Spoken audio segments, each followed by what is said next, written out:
Thank you. Good evening, everyone. Welcome to the Monday, June 24th meeting of the Lawrence Douglas County Metropolitan Planning Commission. This is a hybrid format meeting. Becky, could you walk us through the rules of the meeting, please? Certainly. My name is Becky Pepper. I'll be helping to facilitate the Zoom video portion of the meeting, and I'll work alongside the chair to facilitate the meeting proceedings. Before doing so, I do have a few housekeeping items for this hybrid meeting. This meeting is being recorded and broadcast on the city's YouTube channel and cable channel 25. Please remember to mute yourself during the meeting when you're not speaking. The chat function for this meeting is disabled. All chats will go directly to me. Unless you are participating during the meeting, please turn your video off. This allows the active meeting participants to be seen on screen. You will also be able to hear the meeting, and when you're participating, please do turn your video on. If you have any trouble, you can send me a chat. The city does reserve the right to mute people or turn individual videos off to minimize distractions for the meeting. And with those hybrid housekeeping items, I'll turn it back over to the chair. Thank you very much. Before we jump into item number 2 on election of officers, I want to give a quick welcome to Michael Crawford, U.S. Planning Commissioner, seated tonight. Welcome. Glad you're here. The first item up is for the election of officers to the 2024-2025 year. We're going to accept nominations for and elect the chair and vice chair for the coming year. I've got the opportunity to work with Prashant Devur over this last year as vice chair, and I'm happy to nominate him for chair in this coming year. I'd second. Second that? I do. Thank you. Is there any discussion? Do we know that he will accept that? High confidence, yes. Okay, Yes. right. No, I shouldn't joke. Yes, he's absolutely wants that is willing to serve. Any other discussion? Take a vote. Those in favor, aye. Aye. Opposed, same sign. All right, that carries. Typically at this point, I'd hand the gavel to Prashant, but in his absence tonight, I'm going to carry forward with the election of the vice chair. And in discussion with Prashant, I'm very excited to nominate Chelsea Hayden on his behalf as vice chair for this coming year. I second. Steve, thank you very much for the second. Any discussion? With that, all in favor, aye? Aye. Aye. Opposed, same sign. As what seems to be tradition for the last couple of years anyway, on your very first meeting as vice chair, you get to be the chair for the meeting. So, Yeah, Chelsea, hand the gavel to you. So excited to be working with you. Excited for the time with you and Prashant. Thank you. Yes, and before we get started, I would actually like to take a moment to recognize you, Gary, for all the work that you have done on behalf of the Planning Commission and the staff at Planning. We are very grateful for your service. The gavel plaque. The gavel plaque is yours. Thank you so and much. it was definitely well-deserved and hard-fought win to get the gavel plaque. You did a lot this past year and oversaw a lot of really great meetings and did a great job for us. Thank you. Thank you. Thanks so much. Thanks so much. Thanks to everyone. It was an amazing year. We took on some tough things as a board. I'm proud of the work that we did. I'm super excited what comes next with you and Prashant. Thank you. Thank you. All right. And with that, we will move on to the action summary. At this point, I will receive any amendments or approvals for the minutes from our May 29th, 2024 meeting. Just so the commission is aware, we received a note from Commissioner Eldredge about a change to the minutes, and so we will reflect that change in the minutes should you choose to move that forward with that notation. I'll make a motion to amend the minutes. Shall I read them, or shall we just accept the staff? If you wanted to motion to accept them with the notated change, that would suffice. I'd so move. Is there a second? All right. Charlie? So Any discussion? Discussion. Yes, I've not seen this done before. I don't understand the utility of embedding this in the record in minutes. I'm just confused by it. I don't know if we're establishing a precedent by doing this, and I don't mean a precedent of this being a way to do it, but the language itself, does that bind anyone in the future to something? Well, Well, the minutes are just a reflection of what it is, and typically your videos are what we use as your minutes in that sense. It's more of a total telling of the wholeness of it there. It's really the commission's discretion about what you'd like to see in your action summaries as part of that. And so typically what you'll see is, I'll paraphrase it, a motion to recommend approval subject conditions listed in the staff report. We wouldn't list all the conditions in the staff report. We would just note the staff report as part of that line there. So from time to time, the commission has adjusted those to just so they have a full reflection, or they feel like they need to have something in there. So it's really at your discretion on how you want to compile those. Okay. But it is important to state what the findings of fact are on which our recommendation was based. And in the case of that Judge Stevens' house, we were basing on slightly different findings of fact in order to emphasize the importance of the historic nature of it, and in order to maintain the density while allowing the revenue-generating suggestion from the owner. So and we need to do that for the city commission. It's part of the recommendation. So it would be inaccurate to say that it was based on the findings in the staff report. That's all it's doing, is substituting the findings in the staff report for the findings that we worked off of. Okay. I guess and I'm sorry to push back on this, and I'm not saying that, first of all, I need to abstain because I wasn't at that meeting. But I am concerned, though, about the precedent of putting that verbiage, because we call it a finding of fact, but what you listed was really your interpretation of 2040. So there are other people who might have a different interpretation, including two people who voted no, one of which isn't here tonight, to voice something different. If it's the will of the commission to go ahead and accept that, that's fine, but I did want to voice the concern I have about documenting that using the word fact, when in my view of that, and after watching the meeting, it seemed that it was really an individual's definition of, or their view of 2040 as opposed to... It was, but it was Yeah. the basis for the recommendation that I made, and that was adopted by a majority of the commission. So those are the findings of fact on which our recommendation was based. Okay. I just wanted to put that out there. Yeah, I think that's a good comment. Other discussion? Yes. If this goes to a vote, I intend to abstain, as I was one of the individuals that voted against the initial motion, so I don't think it would be appropriate for me to opine on what the majority found with respect to facts, with respect to the action there. So I'll be sitting out. Others? I think for me, it's my understanding. I just want to make sure I understand, and Jane, please correct me if I'm wrong.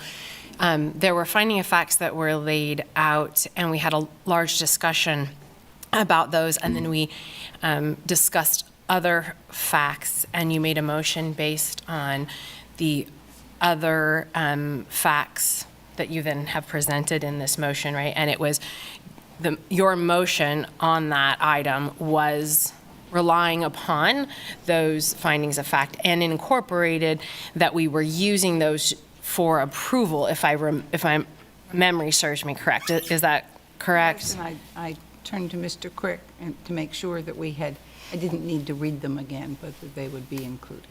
Okay, yes. And so this wouldn't be a reaffirming of any vote that we did, simply a clarification of what happened at the meeting. It's simply a clerical error. Okay. Just Thanks, Shane. Thanks for letting me ask the questions as I'm well. glad you did. yeah, and thanks for clarifying for me. Any other discussion? Is there a motion regarding the minutes? We already have that. Oh, sorry. Are we ready? With no further discussion, I will move. All in favor of approving the minutes with Commissioner Eldredge's modifications? Raise your hand. Is there a second? Yes, Charlie seconds, yes. Yep. All those opposed? Any abstentions? There's 4-3. Did you get that? Okay. All right, thank you. And with that, we will move on to committee reports. Is there anyone here to report on the Lawrence Douglas County Metropolitan Planning Organization Policy Board? Commissioner Thomas? We didn't have any meetings since the last time. Okay, great. Any reports on the Land Development Code Update Steering Committee? Yes, Chair. The steering committee for Land Development Code Update work met last Thursday. Worked valiantly through a set of questions that we did not get to the end of, but continue to work through a process. There are public meetings coming up, I believe, this week yet. We are in our next Wednesday meeting for this body is 100% focused on receiving additional updates from our consultant, hearing public feedback, and carrying on our discussions. It continues. It continues. Great. Thank you. All right, we'll move on to communications. Are there any written communications from the public? All communications that were received by the deadline were included as part of your packet. Are there any written communications from staff, planning commissioners, or other commissioners? None this evening. Is there any written action of waiver request determinations made by the city engineer? Also none this evening. Okay. At this point, I will turn to the commission and see, is there any disclosure of ex parte communications? Okay, seeing none. Is there any declaration of abstaining from any specific item on the agenda this evening? Seeing none. Okay. At this point, we will turn to general public comment. This is public comment on items that are not on the agenda. Is there anyone here to speak on an item not on tonight's agenda?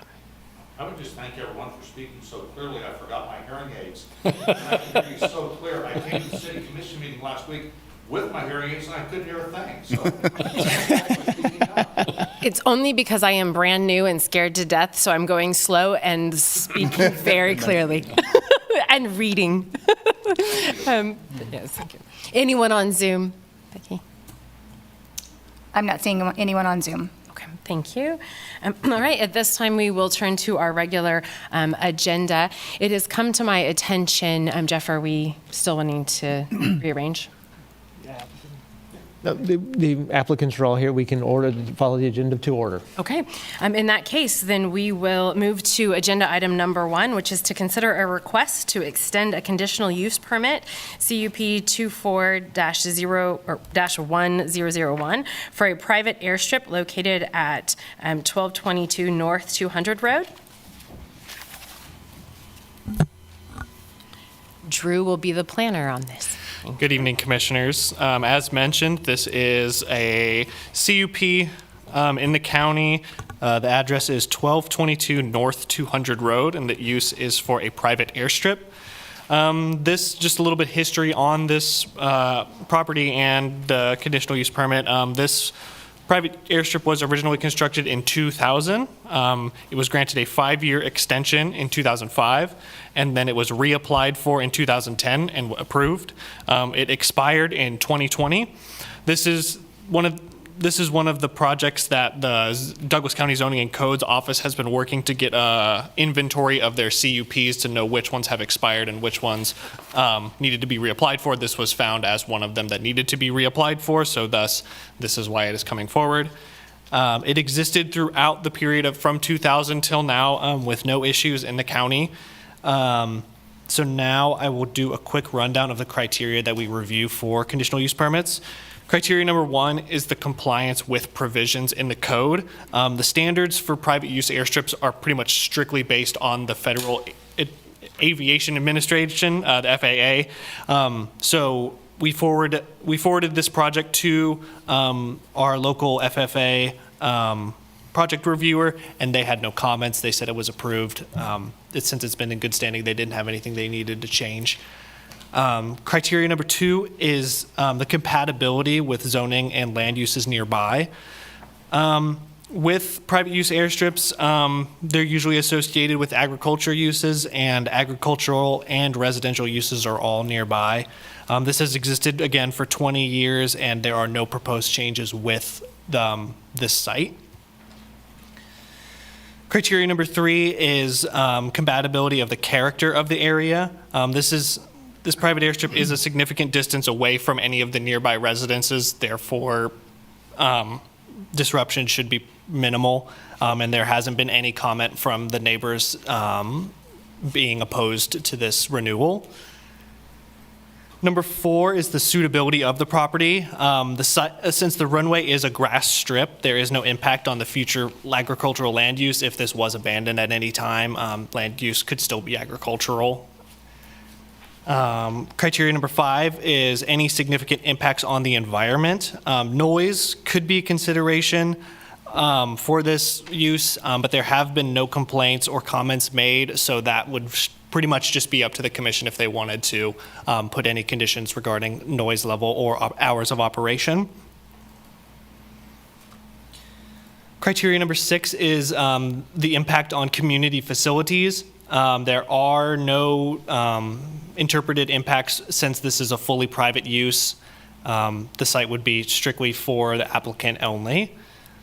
Criteria number 7 is the conformance with the comprehensive plan. Plan 2040 doesn't directly address conditional use permits, but this conditional use permit does still maintain the agricultural land that is on the property and remains a more rural use, so that does fit.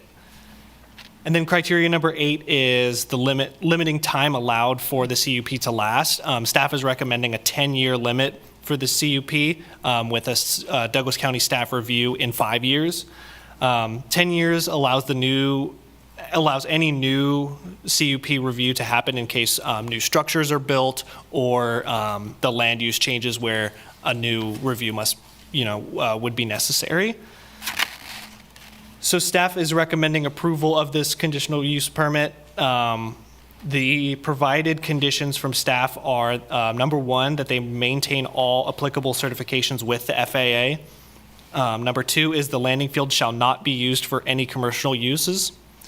Number 3 is that a review by the Zoning and Codes Department will happen 5 years after adoption. And that number 4, the CUP will expire 10 years after adoption and will require a new conditional use permit submission for continuation. With that wraps up my portion of the presentation. The applicant is here for questions, and I am here for questions as well. Great, thank you, Drew. At this point, we will turn to the applicant. The applicant has 10 minutes to present if it so chooses. Is the applicant here or online? Sorry, I can't hear, but I'm the applicant. Okay, great. Would you like to present to the commission? We have 10 minutes set aside for you if you'd like. I've had the strips since 2000, and it's been private use. We would ask that you come to the podium. Thank you, just so everyone can hear and everyone on Zoom can hear. Hi, I'm George Maxwell. I am the applicant. Like I said, I've had the strip since 2000.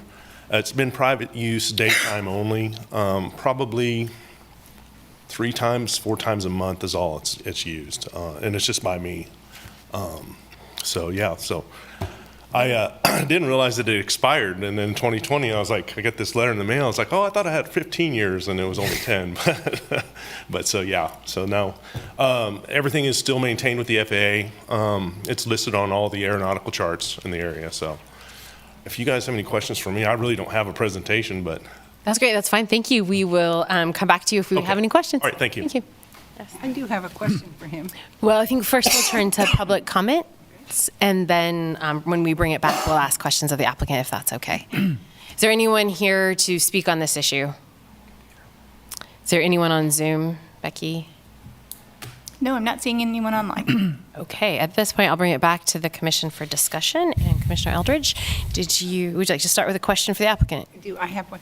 Mr. Maxwell, do you agree with all of the conditions that the staff is recommending? Yes, there's nothing that's a problem. So Thank you. Yeah, thank you. I had a question about a condition since we're on conditions. Condition number 3, the conditional use permit will be renewed by the Zoning and Codes Office 5 years afterwards. Who has the burden to do that? Will Zoning and Codes reach out to the applicant, or is the applicant responsible for doing that? How would that work?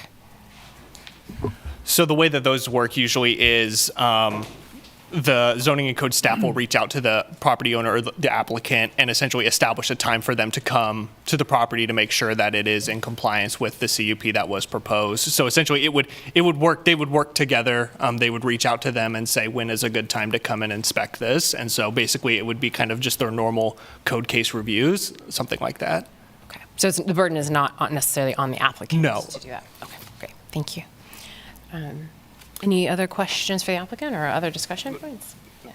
Another question for staff, just to confirm the conditions proposed here, these generally track what were in place for the previous CUPs as well? There's nothing new or nothing deleted? No. So yeah, all of the conditions are the same as basically what was previously on the CUP for this property. I just carried those over. I think the previous one didn't have the review after 5 years, but that's something that we, the zoning codes and city staff are trying to kind of get more on top of. So yeah, no new conditions. Great, thanks.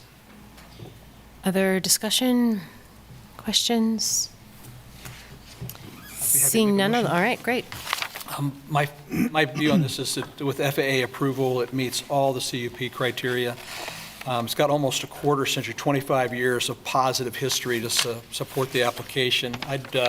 With that in mind, I'd move to approve the conditional use permit, CUP 24-1001, for private airstrip use located at 1222 North 200 Road, forward to the Board of County Commissioners with a recommendation for approval based on the findings and the conditions listed in the staff report. Is there a second? All right. Any further discussion? All in favor of the motion, please raise your hand, or say aye by raising your hand. Or Aye. indicate aye. Any opposed? Any abstentions?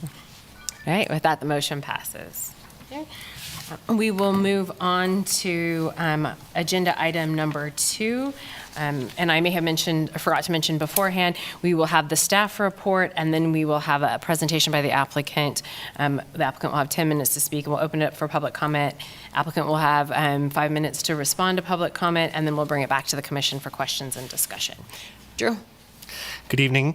This is, like I mentioned, this is a variance request associated with a minor subdivision for 746 North 5th Street. Planning Commission approves variances from subdivision regulations. This specific request is to reduce the minimum lot width in the RS7 zoning from 60 feet required to 51 feet required for the proposed lots 2 and 3. So there are 3 criteria that we review for subdivision regulation variances. So criteria number 1 is that strict application would create an unnecessary hardship on the applicant. So staff found that these lots, proposed lots 2 and 3, are undeveloped and not restricted by any buildings or topography, as well as this site is not required to divide into 3 lots. This could subdivide into 2 lots and be completely code compliant. The request to provide reduced lot width while requesting a variance does not represent an unnecessary hardship. So criteria number 2 is that the variance is in harmony with the subdivision regulations. The lots should be divided to allow full extent of building options. Future variances may be required for the setbacks of the lot if this reduced lot width is granted. Criteria number 3 is the public health, safety, and welfare. Staff found that approving this variance would not adversely affect the health and safety and welfare of the surrounding area. Because of that it did not meet standards for criteria 1 about the unnecessary hardship, staff is recommending denial of this variance. That is pretty much my summary. I am happy to answer questions, and the applicant is also here. Thanks. With that, we will turn to the applicant presentation. Sorry.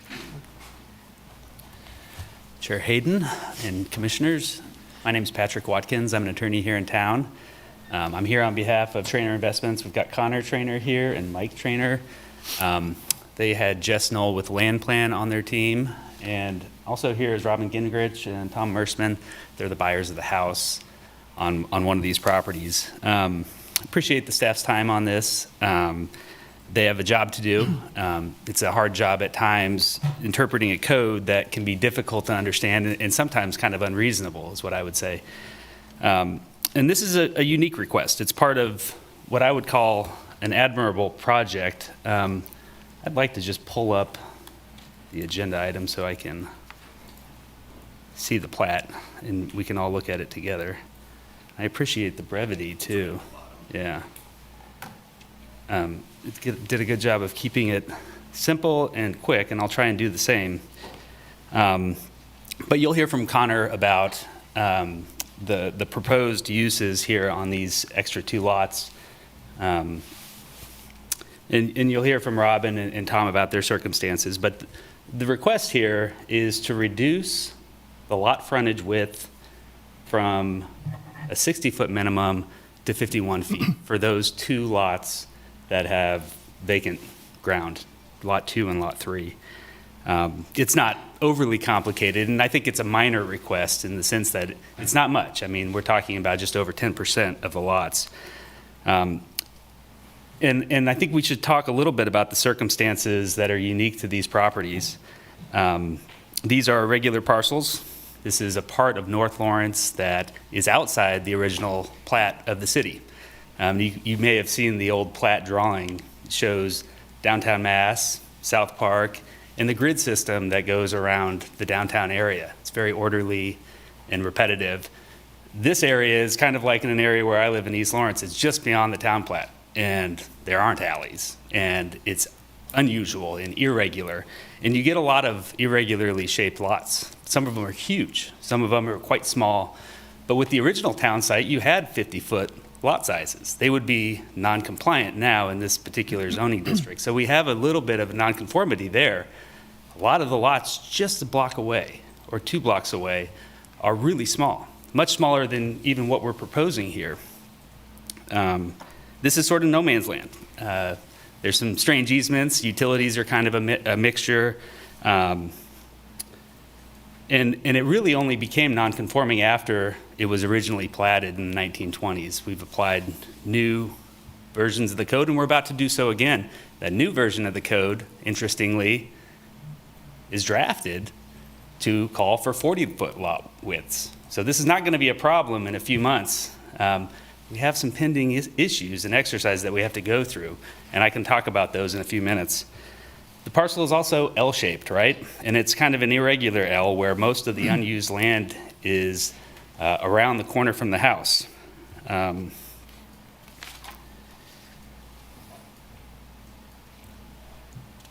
do want to note that there is a scenario here. Well, I'll get to this. But you can see that there's a house, there's a garage, there's a lean-to on there. And these lines are really developed in part by some of the policies the city has about where we put lines when we do subdivisions. The code section for these subdivisions is clear. It's 20-813G.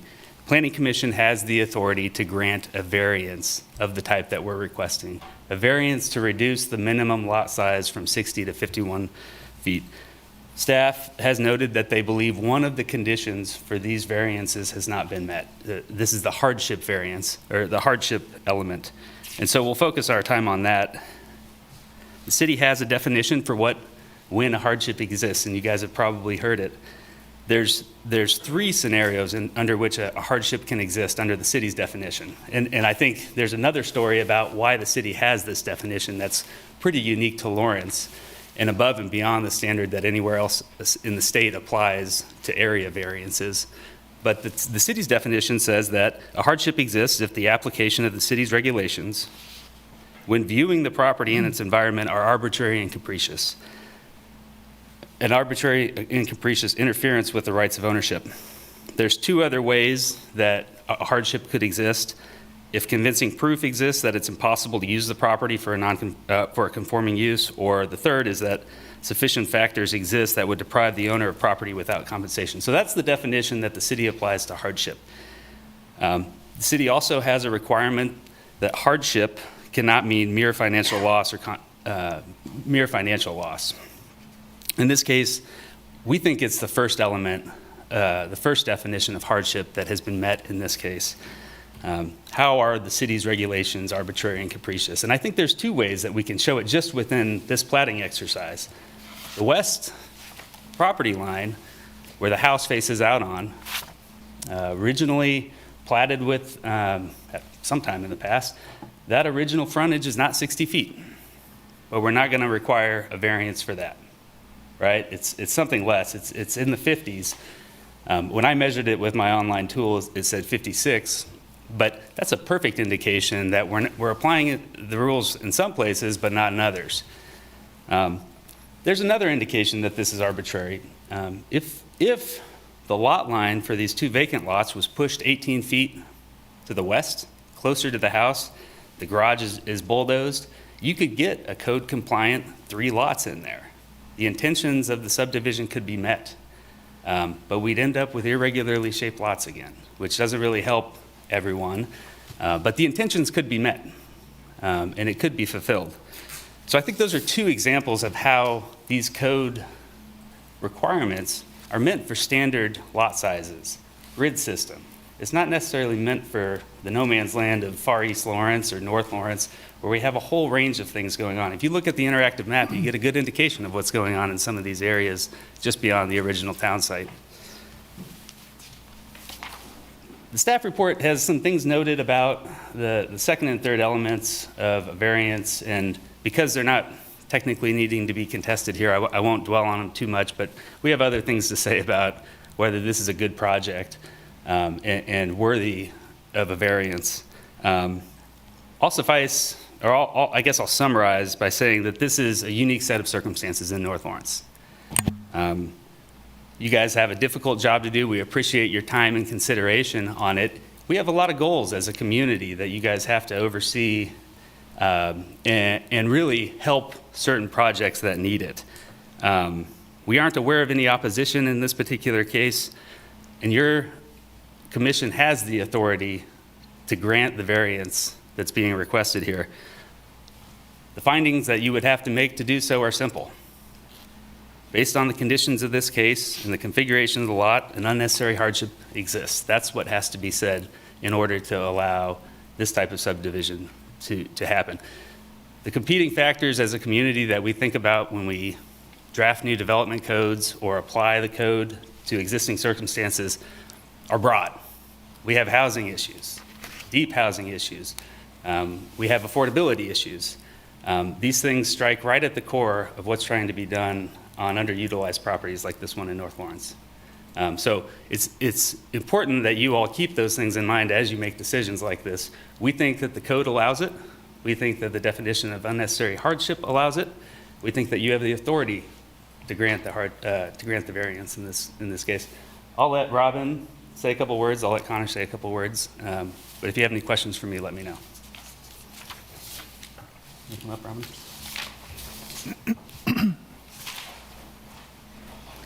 Hi, my name's Robin Gingrich, my husband Tom Mersman. Tom has lived in Lawrence, except for a stint in the Army, his whole life. And I've lived in Lawrence since probably 1972, so we have a long history in this wonderful town.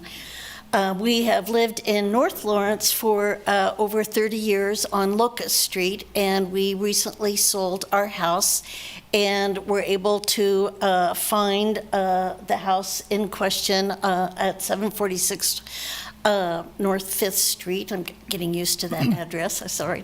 I do know it. I don't mean to stumble over it. So we put on a contract with Mike Trainer, and then we sold our house very quickly.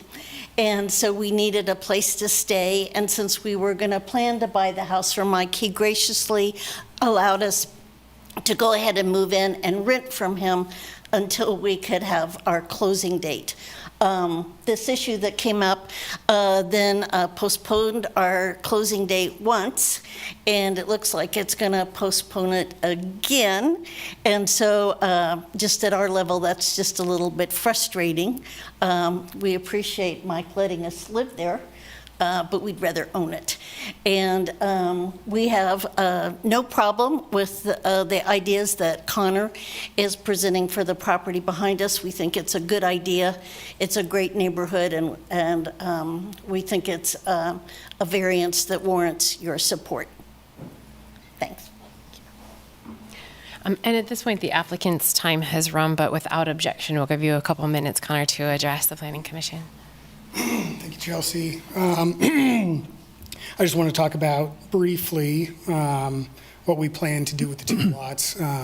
So Build Smart is a Lawrence company that recently shut down and has now reopened its doors.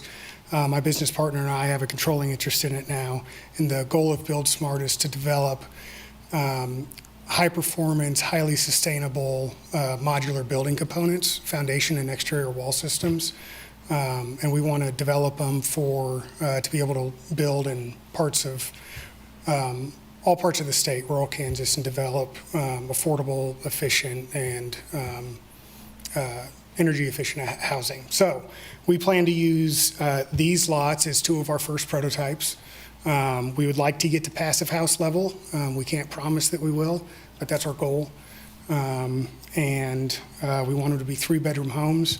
We want them to be for families, and we want them to be, market rate, but a level of sustainability that's usually unachievable at market rate. So that's our goal. We think that, the city wants more housing, wants infill development, and we think this checks and wants sustainable development. And this checks all of those boxes. So appreciate the extra time, and thank you. Is there anyone from the public to speak on this issue?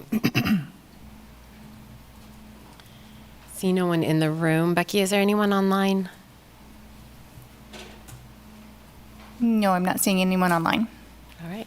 With that, I will bring it back to the commission for discussion.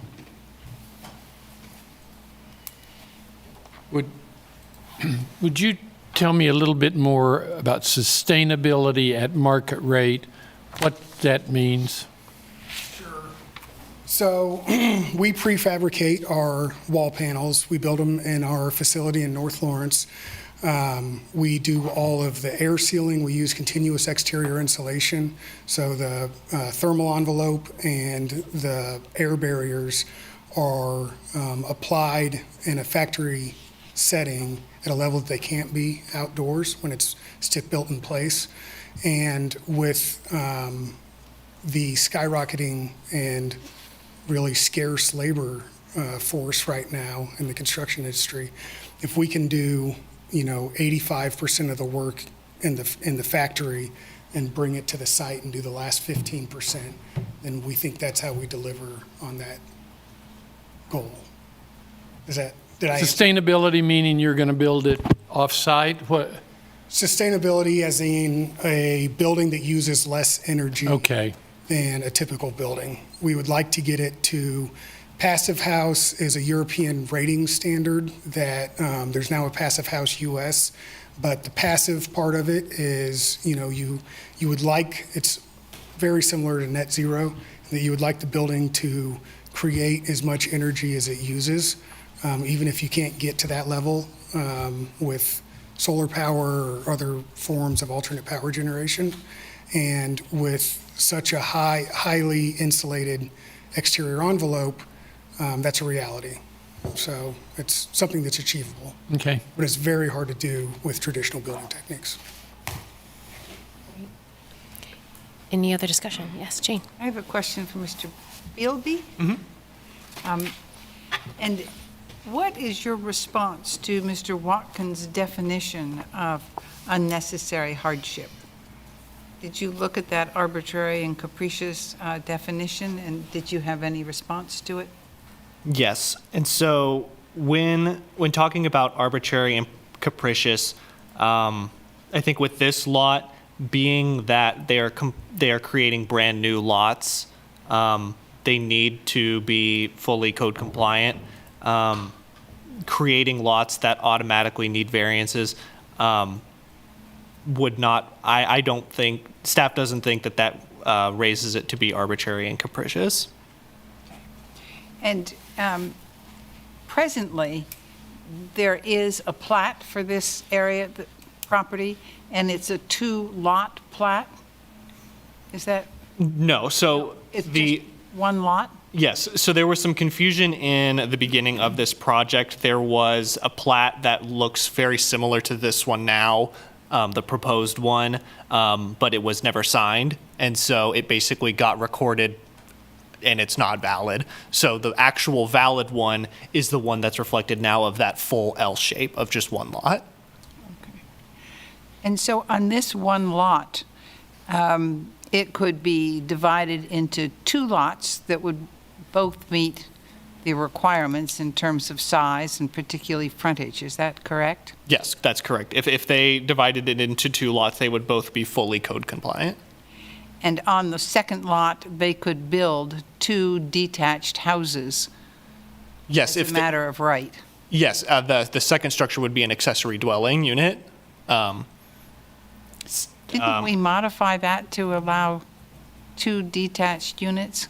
If both units are deeded as permanently affordable, it could be eligible for having 2 units on one lot, or 2 dwellings on one lot, excuse me. But it would have to be deeded as both permanently affordable in perpetuity. Presently, and if we adopt the current draft of the land development code, then they could build 2 detached dwellings on one lot. Is that correct? Test my memory on that one. You have that one offhand? Probably not. If I remember correctly, you could have 40-foot wide lots, so under the proposed regulations, you would end up with 2 lots that could have detached dwellings on them. Now, the amount of what it is, I can't remember the proposed use table off the top of my head real quick, so hopefully Becky's pulling that up very rapidly as I'm stalling here. But I do know in the new proposal currently, it would be each lot would have 40 feet under that current draft. Becky's giving me the affirmative, so I have not strayed too far off of the draft. So that would allow for the building of 2 independent detached dwellings, correct? The current draft of the land development code is still showing those 2 needing to be deeded as permanently affordable. Okay. All right. Other questions, discussion? I have a question. Oh, go ahead, Charlie. I was going to say, if we are truly looking over the horizon, even though we don't know what will actually happen, and we say over the horizon it's going to be 40-foot standard, it seems to me it is a reasonable leap for me to say, go ahead and approve this variance. This variance would still make it 11 feet wider than what the new standard would be anyway. So I don't know, I'd apply the rule of reason and say, I may not know what's going to happen, but it appears that in the future, this would be a no-brainer. I think that only works if you can find an unnecessary hardship. I understand because the program sounds terrific, but I think our job is to follow the rules. And I don't think the rules provide for looking over the horizon and saying we're going to have it in the future. And I think that's exactly the point that Mr. Bilberry has made. Bilby. Help me pronounce your name correctly. It's Bilby, yep. Mr. Bilby has made. And that isn't always the thing that feels good to do, but I think it is the right thing to do so that people can review what we have done as not only reasonable, but predictable. And that's the whole goal of our job, is making predictable change. And I think that they're certainly entitled to wait until the future arrives and then ask for 2 lots with 40-foot things. But I don't think the time is now to do that. And I certainly appreciate that, and I don't always think through things in the same way. The setback from the house now is less than, and on that same property, we know that it doesn't meet the setbacks that are required. And so I think, well, we reasonably did a variance, let it go for that. And so for me, I can say, I don't know that I'd call it capricious, but it is unreasonable when you divide, for me, to divide that lot when we know the present house does not meet the required setbacks at this point, to say we're not going to do anything else on the property. It just is a natural extension to me to do that. If I could, as I agree with the sentiment, Charlie, as I work this through from 3-2 to 1, in terms of the hard requirements that we have, there's no issues of safety and health. I find that the purpose of this is in harmony with the intended purpose of the regulations. So it comes down to that one question of hardship.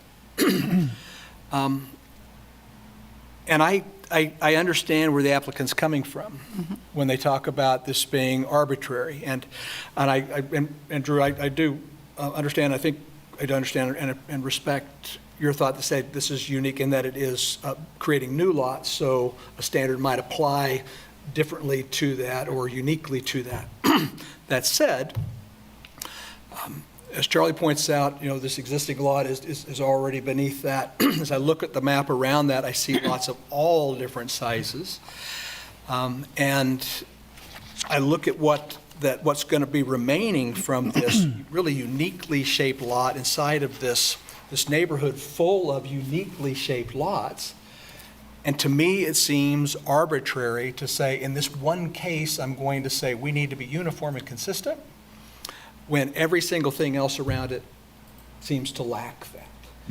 I can't use what might happen in the new land development code because that hasn't been settled yet, but I can say to myself that it seems consistent with where 2040 goes in an ask for density.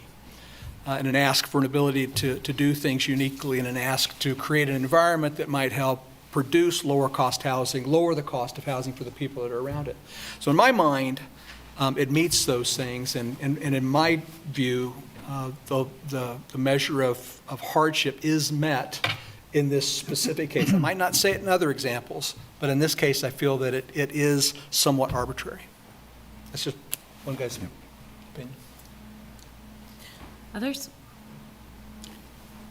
I will continue to disagree with that point of view. And I think that it is important to realize that these lots that have perhaps grown higgledy-piggledy were conforming when they grew. And essentially what you're saying is that we can't have a continuing non-conforming use unless we vary it and say, okay, instead of being a non-conforming use, we're just going to give everything a variance and let it be odd. Well, And we don't want to do that. So just to correct, I did say that I might not find the same way in another situation. In this specific situation, though, looking at the map, right, in this specific case, my sense is, just for me, I'm not trying to talk you into anything. Yeah, no, that's right. My sense is that it is arbitrary in nature. So I agree with the applicant's view on that, just my opinion. So I plan to support a variance. And I have not had the benefit of your map, and I appreciate that Sure. very much. Thank you for letting me look at it. Yeah, right there. Yeah, and then what I would see then is that there are longer, perhaps narrower lots, perhaps not narrower lots. I don't know what the widths are of these three, for instance. Yeah. What are the widths of the three lots immediately east of this property? So that was part of my research because I think it was, I can't remember which part it was in the staff report, but I originally had said that there are varying lot widths that are sub 60 feet. But in looking at this block, and I think a block out, there were none that were below 60 feet. They were all 60 feet or more. They look narrow. but I can do a quick But measurement. they're all of the lots to the east are 60 feet wide. When you get around here, I think those are in the 60-ish range. These would be 50s. I think these are Which less. would be these 50? Are the, Yeah, it the looks two that like we're talking about. the two immediately to the east are 68, and Yeah.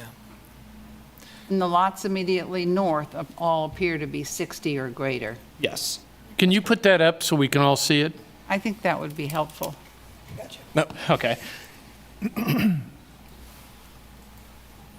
And just for clarification, it is on that proposed plat, the existing lot, the existing developed lot, its width is 59.77 feet. So that is within kind of a range that we would allow to meet that 60 feet required. I'm sorry, which one is that? That's the one with the current house. Yeah, the one with the house on it, on the basically the developed lot would Okay. be its 59.77 feet width. I think that's very helpful.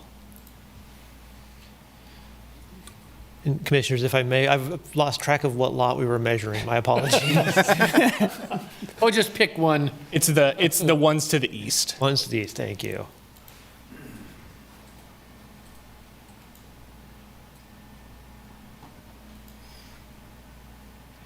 That one's about 79 approximately.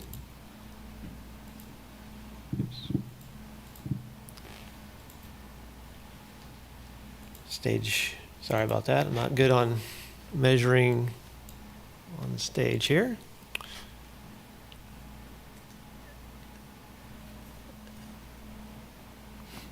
Probably about 68 feet, give or take a little bit there.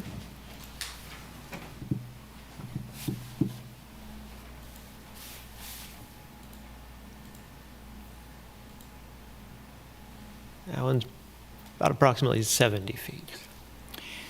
So the lots immediately east, the lots immediately north, the lots immediately west and south all meet the 60-foot standard. That is correct. And the lot in the subject property is short by .03 That's correct. inches. I just, that doesn't sound very arbitrary or capricious to me. Well, if you look at just the adjoining properties, you could make that case. Yeah. Again, I'm not trying to talk you into it. I'm telling you from No. my perspective. I look at this area in whole, and that's how I feel. Well, let's look at the area in whole then, because You may if you wish.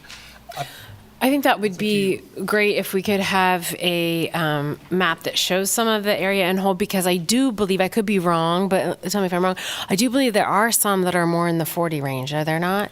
There are And it would some. just be kind of nice to see where those are in relation to this, because it may not be helpful, but it As you go May. block to the north and the east, you get into the mobile home park, and those lots are all 40 feet. If you go immediately south of that, there's a set of very, very small lots that are 50 feet wide. yeah. But again, you can take this is kind of my point. You can grab a snapshot of almost anywhere you want to in North Lawrence, and you're going to find a wild array of different lot sizes. And to say that, and I understand your point that they were, I guess I don't know that for a fact, that they were at the time developed, they were conforming. I have no idea. If they That was my question, is whether that's fact or opinion, considering we don't know when the lots were all approved at that time. Were any of them known to be variants before that were below the 60? The current 60? Or were they, that's my question, is it seems arbitrary to discuss it because the irregularity of the lot sizes as they exist currently. I mean, even this view here, it looks, I don't know the word you used, I liked the word you used, higgledy-biggledy. They look sort of irregular in general, you know, when, as the applicant described, when you look further out into, you know, Mass Street and beyond, those lots were developed under a traditional plat, you know, grid system, whereas North Lawrence and I guess East Lawrence was not. And so when I look at it, I don't see a major issue because it's meeting all the requirements. And I believe as we look at the 2040 plan, we're looking at ways to increase infill, and we're looking at ways to find opportunities for housing. And if anybody's looked on the market lately, it doesn't exist. So to the commissioner's question, typically subdivision regulations came into existence in about the 40s or the 50s. So there was a period of time in Lawrence where plats could be recorded under statute that may have different lot sizes at that point. But since the adoption of the subdivision regulations, plats would have to be recorded as they were conforming to whatever the whatever the zoning and the requirements were at that point in time, or otherwise it would not be recorded.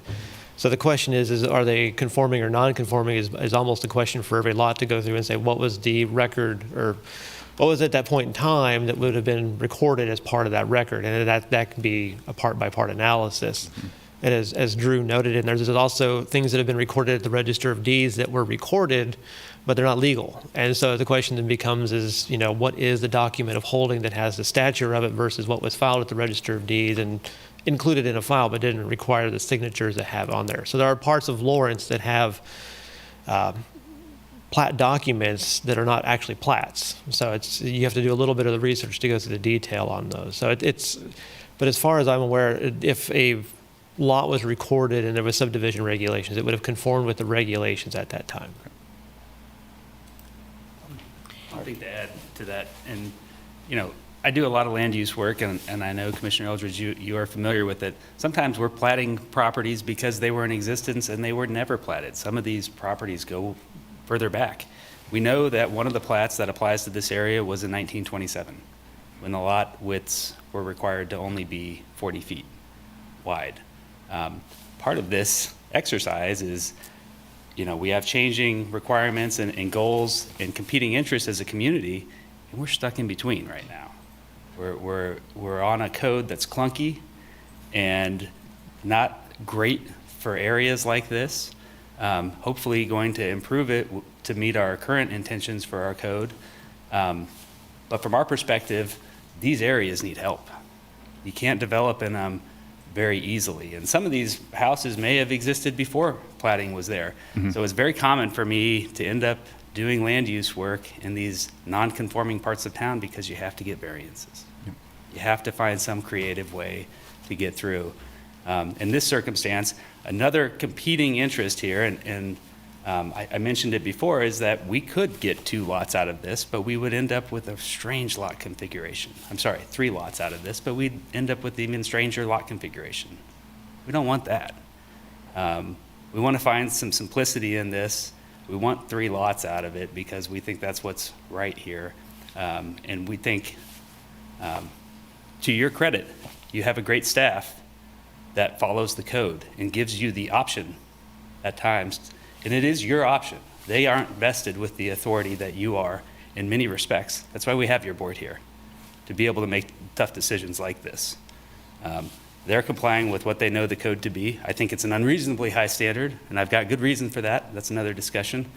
But they've given you what they think, and I think there's good reason for them to say that, we're not going to find arbitrariness. That's for these guys to find. Thank you. Other discussion? Questions? Did that answer your question?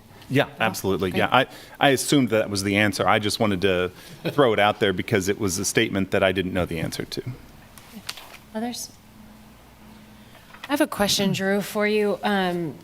We haven't talked much about this, and it may be irrelevant, but for the criteria number 2, you mentioned there may be future variances required, and so I was just trying to wrap my head around that.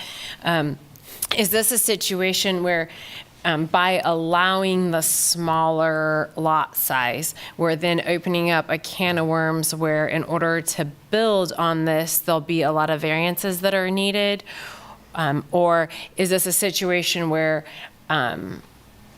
if we were to do this and we know things are going to change, we don't know exactly what they're going to change, but presumably in the future they're going to change to the point where we're going to be allowing building on smaller parcels. Now we don't know if it's 40, 60, what, but something probably smaller than 60.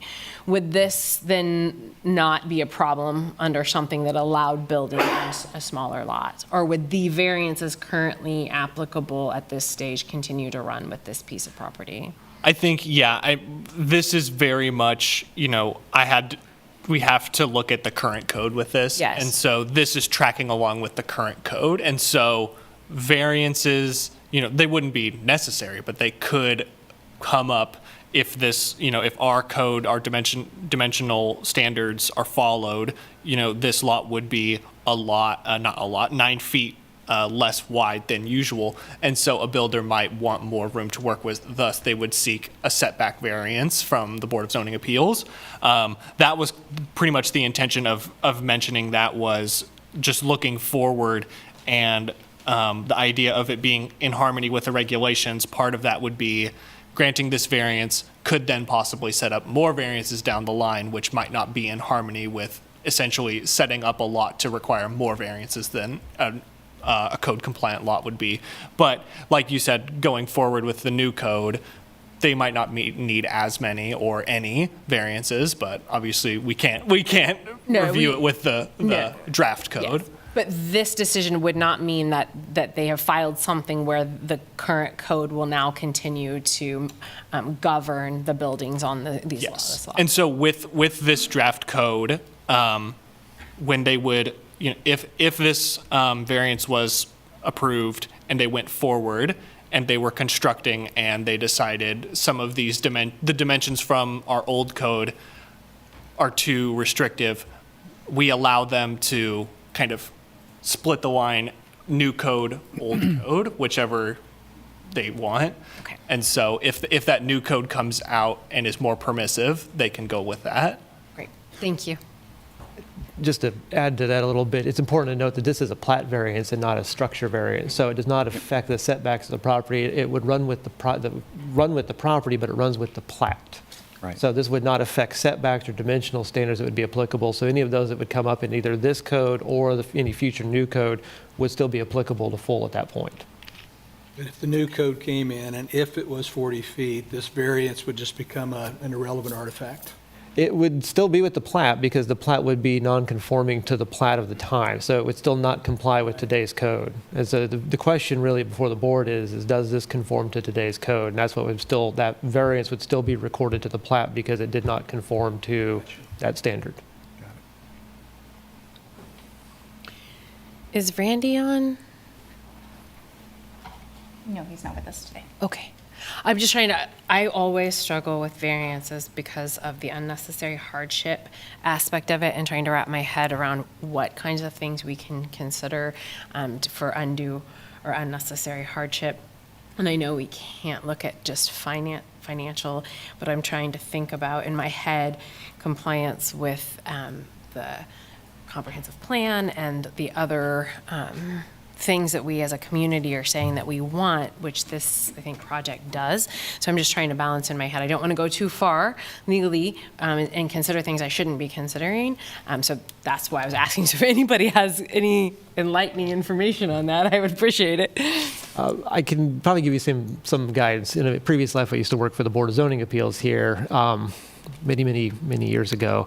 The question before you is really a question of the application of the code as it is today to the property in question as it sits today. That is the crux of the question there. So it's not like a rezoning or a special use permit where you can look at Golden and the comprehensive plan and those factors and details.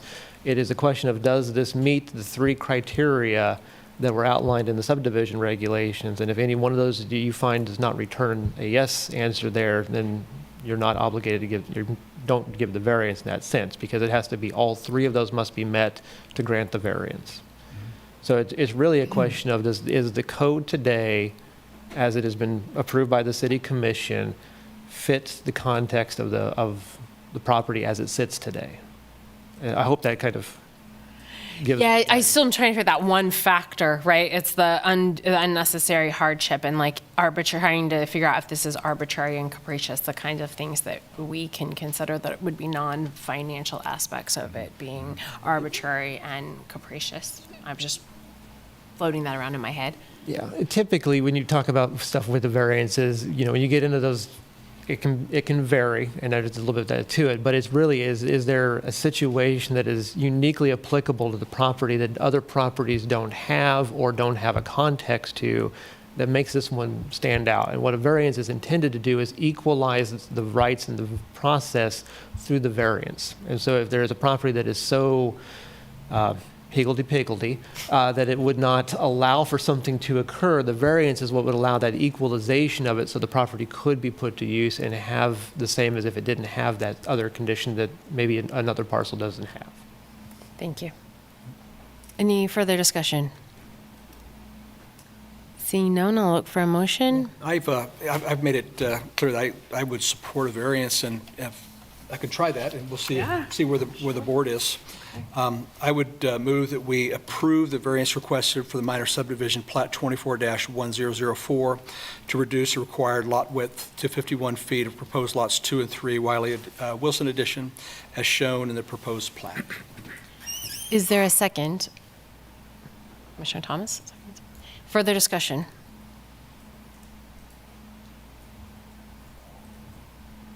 All right, seeing none, all in favor of the motion, raise your hand by, or say aye, or indicate aye by raising your hand. Aye. 2, 3, 4, okay. Denny, I don't know if you got me. Any opposed? Yes. Aye. Sorry, switch over in system. Any abstentions? I don't think there's anyone left. All right, so the motion to grant the variance passes. All right. With that, that is the end of our regular agenda items today, and we will move on to miscellaneous new or old business, which we have before us the need to select a new planning commissioner to join the Lawrence Douglas County Metropolitan Planning Organization Policy Board, and for this we need a city appointee to serve in this role. Is there any? Currently, our county appointee is Commissioner Thomas. Is anyone interested in serving or like to nominate a city appointee to this board? Would you like to advocate for why someone should volunteer for this? It is an important, I will tell you, it is an important board. I did not know when I went on it what we were doing, but looking at busing and traffic and roads in the city and outside, but holistically look at it, and it has been eye-opening for me, and I have said, I didn't know it would be. I thought, oh gosh, it is an important decisions are made. Bike routes, bike lanes, where things are going to be widened, looking at federal funds, state funds, local funds for these projects. And I doubt anybody can drive from one side of Lawrence to the other without running into where these projects are going on. And the lady who is in charge of this is wonderful. She is a terrific, now don't be smiling, Jeff, isn't she wonderful? Yeah. Yeah. Well, with that endorsement, would anyone like to volunteer or nominate someone? You guys are all county, we divided county city? Did we? Oh, we did. Yes. No. So would any of you like to volunteer or nominate each other? Just start nominating one another. For the record, that was not our intent. It just kind of happened that way. I didn't even realize it. That's too funny. I'd nominate Pedro to serve in that role. Would you like to accept the nomination? I'm not sure if I'm ready at this point. Well, Jeff, would it be possible for us to come back to this on Wednesday evening after our people have an opportunity to think more about it now that we know this opportunity is here and what a wonderful opportunity it is based on Charlie's description? That would give you an opportunity to think about it and look at your calendar and your time, find out more about it. It is not a large time commitment, I will say that. Jessica takes care of sending out lots of information to us with descriptions, and then we come and meet. There's a city planner on it, a county planner, somebody from the Turnpike, there's several outside people that are on this to look at this holistically, and from Eudora Baldwin I forget where everybody comes from now.